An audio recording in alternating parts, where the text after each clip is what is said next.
let's talk about the 7 healthiest foods you can eat. Now, the question is, what makes a food healthy? But to figure that out, we must also look at what foods make us sick. And of all the things that can make us sick, as you might know already, insulin is at the top of the list. So any foods that raise insulin, because your blood sugars are now raised, would not only inhibit your health, but it's going to make you ill.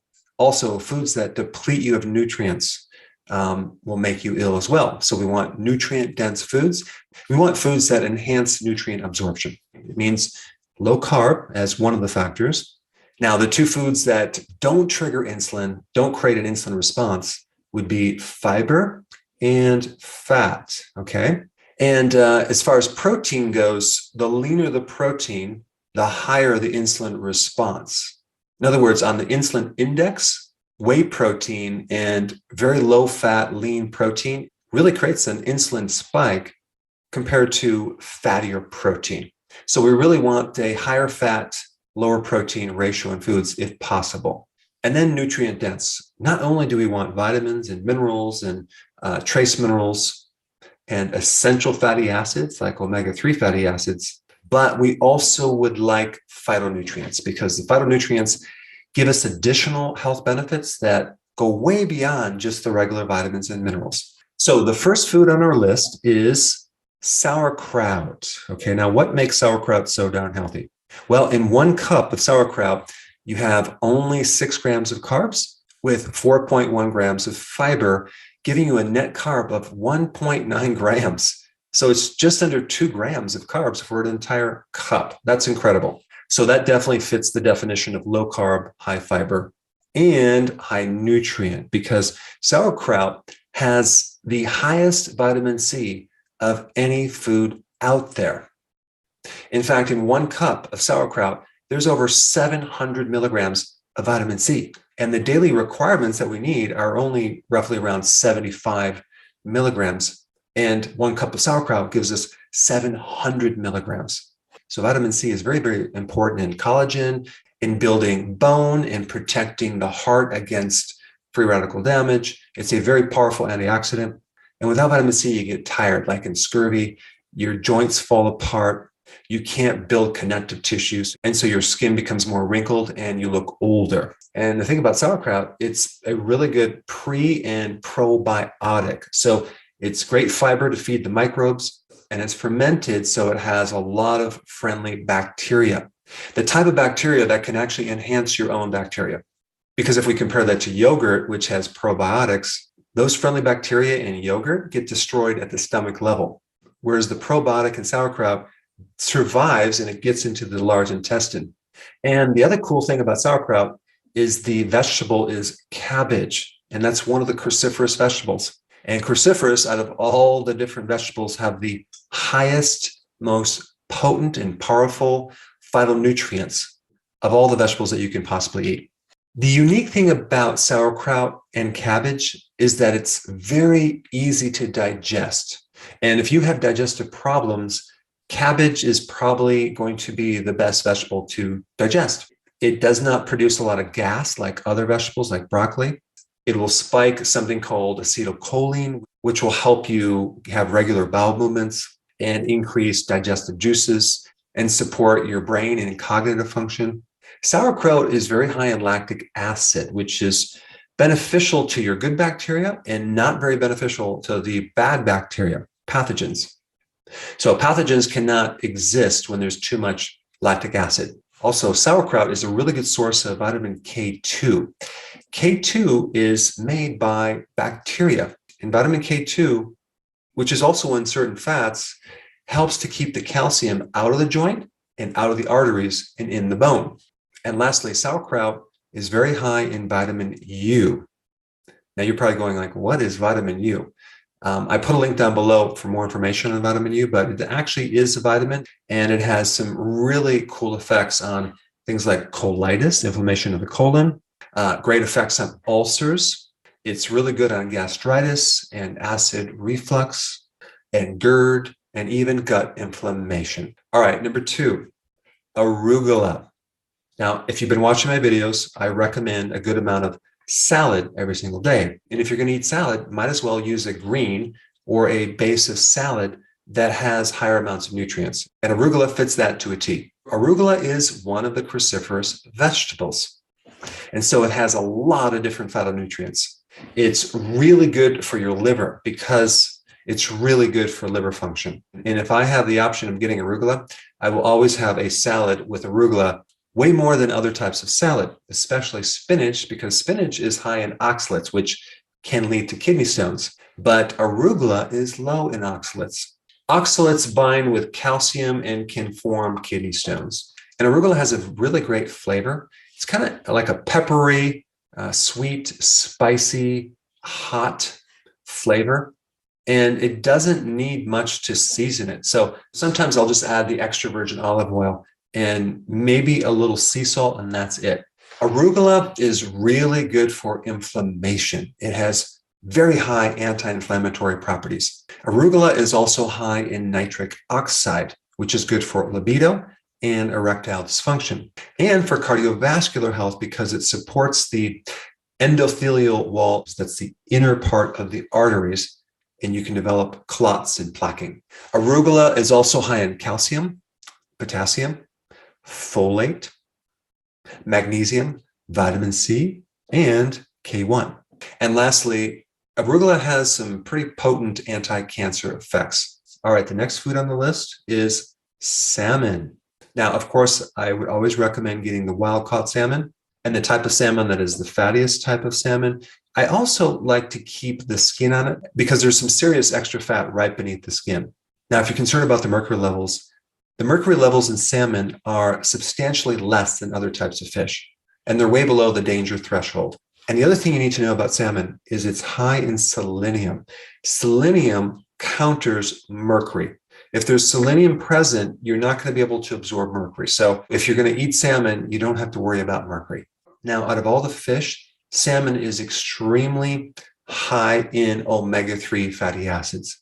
And omega-3 fatty acids are really good for the brain, the heart, your joints. Omega-3 has anti-cancer properties. Most people are consuming way too many omega-6 fats, as in soy oil, corn oil, canola oil, cottonseed oil, and they're very, very low in omega-3 fatty acids. So they have this imbalance that generates a lot of inflammation in their bodies. So if you want to systemically keep inflammation very low, you want to consume food high in omega-3 fatty acids. And this is why I recommend salmon at least a few times a week. Now, as far as the fat to protein ratio, it'd be like a 1-to-2. Ideally, you want more fat to protein, but because salmon has these other health benefits, I included salmon on the list. It's easy to get. It also tastes good, so people will consume it on a regular basis. And you can always add some additional fats to salmon to spike it even more. You know, if we look at omega-3 fatty acids and compare salmon to something like codfish, if we look at just 3 ounces, salmon has over 2,000 milligrams of omega-3 fatty acids, and cod has only 171 milligrams. Let's see, 2,000 to 171 milligrams. I think I'll go with the salmon. And salmon is high in potassium, zinc, and calcium. All right, the next one on the list is cod liver. Now, before you turn your nose up to cod liver, just hear me out. You know, organ meats in general are super, super nutrient dense. The problem is the majority of the population do not like to consume them because they don't taste very good. And sometimes it's hard to find high quality organ meats because of all the toxicity in the environment. You would never want to have conventional like beef liver or organ meats. You want them organic. But wild caught cod liver is not only easy to get, it's very, very delicious. It doesn't taste bad at all. It's not even fishy as long as you eat it within 1 to 2 days. Don't make the mistake of eating half of it and then putting it in the refrigerator and then forgetting about it and then coming back a week later. It'll be a little bit fishy. But if you eat it within 1 to 2 days, it tastes actually amazing. It's actually delicious. The texture is like pudding, and it doesn't even, to me, taste fishy at all. Now, you might consume it and you might not even like the flavor, but I think you should at least try it once. Personally, I think consuming organ meats, even beef liver, is a very good thing to do. I just cannot seem to consume beef liver. I just don't like the taste, but I will consume cod liver all day long. Now, the unique thing about cod liver compared to beef liver is that cod liver is much, much higher in omega-3 fatty acids. In fact, we have some cod liver right here, if you can see this right here, Icelandic cod liver oil. I think it's a little blurry, but this is wild caught, okay? And it comes within its own oil. So the oil that they put in this is cod liver oil, and it's quite delicious. Now, I do not recommend consuming the whole thing in one sitting. It's a lot of fat, and you might not be able to digest it. But 1/2 of these would be great. So maybe once a week, I'll do half of this my first meal and then half in the second meal. Now, if you're on OMAD, just do half of this on one meal and the other half the next day. And you can just keep it in the fridge. But like I said before, if you leave it in the fridge for too many days, it might taste a little fishy. Now, the unique thing about cod liver oil compared to fish oil in general is that cod liver and cod liver oil has omega-3 fatty acids. They have EPA and DHA, okay? But fish oil does not have the vitamin A and vitamin D that cod liver and cod liver oil has. So cod liver and cod liver oil have this additional extra benefit. And vitamin A, and I'm talking about the active form of vitamin A, retinol, is essential for your eye. It's essential for the immune system. It's essential for the inner lining of your skin. I'm talking about the sinuses, the esophagus, the trachea, your lungs, and it's really good for your kidney as well. And of course, vitamin D, as most people know, is awesome for blood pressure, pain, depression, your immune system. And there's not many foods that are high in vitamin D. Now, cod liver also has vitamin K2, it has iodine, and it's loaded with B vitamins. And the cool thing about cod liver is its fat to protein ratio. It's a 5-to-1 ratio. So it has 5 times as much fat to protein. So on the insulin index, it's extremely low. It will not trigger insulin. But the more fat to protein, as far as a ratio, the more ketosis you're going to be in. And if you don't actually like the cod liver, at least do the cod liver oil. Cod liver oil is one of the best things that children should consume, as well as pregnant females, because of the huge benefits on the nutrients, as well as the essential fatty acids, omega-3. And one last thing, where are you going to find this? You're probably not going to find it in the grocery stores. Just do a search online, go to Amazon, do a search, and you'll find a lot of different companies. All right, the next one, and some people will disagree on this, hamburger, okay? Hamburger, just hear me out. I'm not talking about hamburger with a bun. I'm not talking about conventional beef. I'm talking about grass-fed organic hamburger, okay? Not lean hamburger with like 90%. That's too lean. I don't recommend that. But why would hamburger be on the list as a healthy food? I'm also looking at the practical aspects of food too. It's easy to get, it's easy to digest. You can put it in a lot of different foods, and it has some pretty good health benefits. Now, some people are going to say, well, red meat is unhealthy and blah, blah, blah.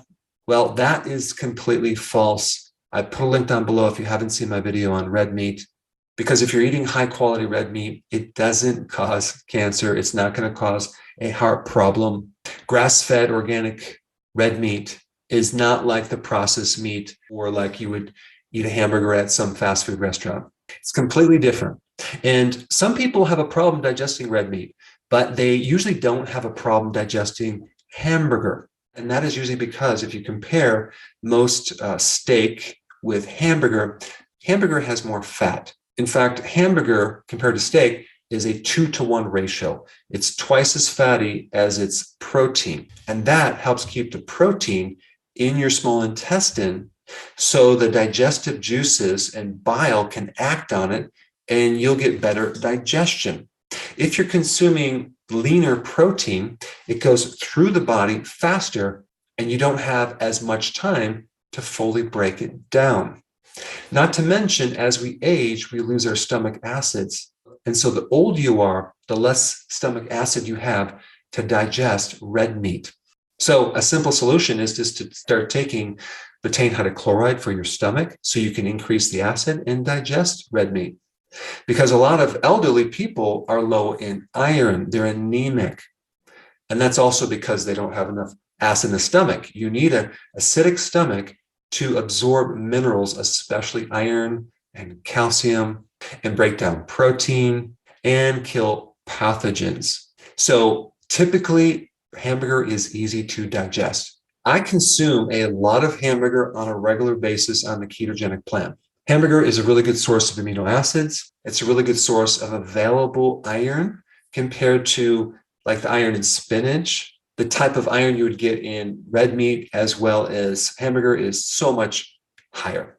Also, hamburger is rich in B12, phosphorus, zinc. It's an excellent source of selenium, B6, B2, B3, and B5. It's also high in something called carnosine. In fact, beef is one of the highest sources of carnosine. And carnosine reduces something called glycation. Glycation occurs naturally on our bodies and promotes aging. Glycation is when you have a sugar that attaches to a protein or a sugar that attaches to a fat, and it binds it up and it makes it unavailable. So it kind of clogs up the body. And if you're consuming carbs with sugar or carbs with fat, you're going to have a lot of glycation. So carnosine inhibits glycation, decreases inflammation, and carnosine also helps your immune system. Now, hamburger also has a lot of creatine, and creatine improves exercise performance, exercise endurance, and can promote muscle growth and muscle mass. Now, there are other meats that are higher in fat, like duck and lamb, but even pork. But I picked hamburger as something on the list that's very practical, easy to get, tastes good, and has a lot of health benefits. All right, the next one on the list is pecans. Now, I wanted to pick foods in different categories. Since a lot of people consume nuts, I wanted to talk about the healthiest nut of all the nuts and the reason why. Now, out of all the nuts, pecans have the lowest net carbs. And as you can see, here are my pecans right here. And I love to just take a handful of pecans right after a meal. And it gives me a good amount of fat, and it's very satisfying after a meal. Now, the carbs in pecans per cup is 14 grams, and it has a good amount of fiber, like 10 grams. So that gives us a net carb of only 4 grams for an entire cup. Now, remember, you're allowed up to 50 grams of carbs if you're on keto. So 4 grams are insignificant. And the fat content is pretty high. It's like 71 grams. Now, there are other nuts that have higher amounts of fat, like macadamia nuts and pistachios, but pecans have the lowest net carbs. And pecans have a very good ratio of fat to protein. It's like 7 fat to 1 protein. So that's going to be very low on the insulin index. Pecans are very rich in zinc and copper. Zinc and copper always balance each other out. So anytime you have a food that has both zinc and copper, that's a good thing. But pecans are also loaded in vitamin B1. So if you have stress, you want to definitely have pecans as part of your diet. Now, pecans, out of all the nuts, are very low in oxalates. Again, oxalates can bind with calcium to form kidney stones. And pecans are really good for the heart. They're good for your blood sugars. And out of all the nuts, pecans have the highest amounts of antioxidants, which can decrease the complications from chronic disease like diabetes, heart disease, and inflammatory conditions. And consuming pecans are very easy to digest. They're easier to digest than walnuts, peanuts, Brazil nuts, and even macadamia nuts. And I like pecans because of the taste as well, because you can add them in different recipes for keto desserts. And I put some down below if you want to check them out. All right, the last one on the list is extra virgin olive oil. You want to make sure you have the real stuff. As you can see, I use the real stuff right through here. There's a lot of different types that you can use. I don't know if you can read that, but you can see I use this olive oil. I use a lot of it on a regular basis. Olive oil is interesting because if you buy the cheap stuff at different grocery stores, you'll be lucky if you get the real stuff because there's so many types of fake olive oil out there that they blend other oils and it's just not the same. The real stuff has a little bite to it. It has a great aroma like fresh cut grass. It's peppery and it gives you a little tiny irritation in the back part of your throat. That's one indication to know that it's the real stuff. But I put it on my salad on a daily basis. So what's so healthy about this extra virgin olive oil? Well, it does have vitamins. It has vitamin E, it has vitamin A, it has minerals like magnesium and potassium. Now, it is a fat, so it's going to have zero effect on your insulin, which is really good, but it has significant phytonutrients. It has phytonutrients that can extend your aging. You can live longer. It supports things like telomeres, which if you have shorter telomeres, you're not going to live as long. It supports and repairs mitochondria. And if you don't already know this, cancer is a disease of the mitochondria. And anything you can do to protect, support, and repair mitochondria will give you anti-cancer benefits. Now, olive oil, as far as an anti-inflammatory and something to help relieve pain, is equivalent, if not comparable, to the effects of ibuprofen. I'll put a study down below so you can check that out. And compounds in extra virgin olive oil can reduce beta amyloids. That's that stuff that develops as plaquing in your brain when you have Alzheimer's. So it's really good for the brain and good for memory and focus and concentration. It also has some really cool effects as an anti-clotting, antimicrobial, and retinal protective. So in other words, it supports the retina of the eye, especially if someone has diabetes or high sugars or high insulin. There are certain phytonutrients in extra virgin olive oil that are 20 times more powerful than green tea. So don't use it sparingly. Dump it on your salad, and the fat in the olive oil will help you extract a lot of the phytonutrients in the salad. All right, there you have it, the 7 healthiest foods. Now that you know what to eat, let's talk about what to avoid with this video right here. Check it out.